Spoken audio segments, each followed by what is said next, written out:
नमस्कार। आज म तपाईँलाई मेकानिकल इन्जिनियरिङको क्षेत्रमा अत्यन्तै परिवर्तन औद्योगिक वातावरण बनाउनको लागि अत्यन्तै महत्त्वपूर्ण भूमिका खेल्ने र आधुनिक औद्योगिक उत्पादनमा अत्यन्तै सहयोगी सिद्ध भएको मेसिन सिएनसी लेथ मेसिनको बारेमा बताउँदैछु। यो मेसिनले जब तपाईँ कुनै एउटा एकै प्रकृतिका धेरै सामानहरू एउटै सामान धेरै ठुलो क्वान्टिटीमा प्रोडक्सन गर्न चाहनुहुन्छ भने तपाईँलाई सिएनसी लेथ मेसिन जरुरी पर्छ। त्यो सिएनसी लेथ मेसिन भनेको चाहिँ एउटा कम्प्युटरमा कोडिङ गरेर लेखिसकेपछि सोही कोड रन गरेर तपाईँ वस्तु तथा सेवाहरू उत्पादन गर्न सक्नुहुन्छ।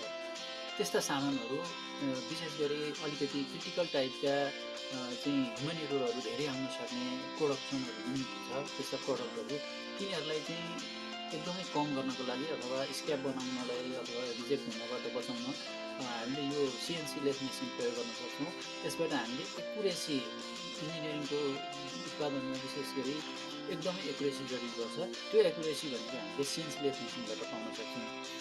म्यानुअल लेथ मेसिनमा ह्युमन एररहरू धेरै हुन सक्छन्। आफूले चाहेको साइज र सेप निकाल्न नसकिने अवस्था हुनसक्छ अथवा सानो मिस्टेकले पनि धेरै समय कन्ज्युम गरेको प्रोडक्ट पनि हामीले स्क्र्यापको रूपमा फाल्नुपर्ने हुन्छ।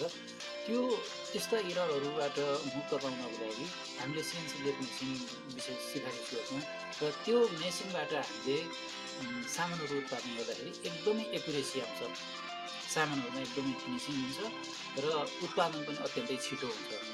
म्यानुअल रूपमा गर्दाखेरि सबै मिलाउनु पऱ्यो, टुल चेन्ज गर्नु पऱ्यो, सेप मिलाउनु पऱ्यो, सेप मिलेन भनेर चेक गरिराख्नु पऱ्यो।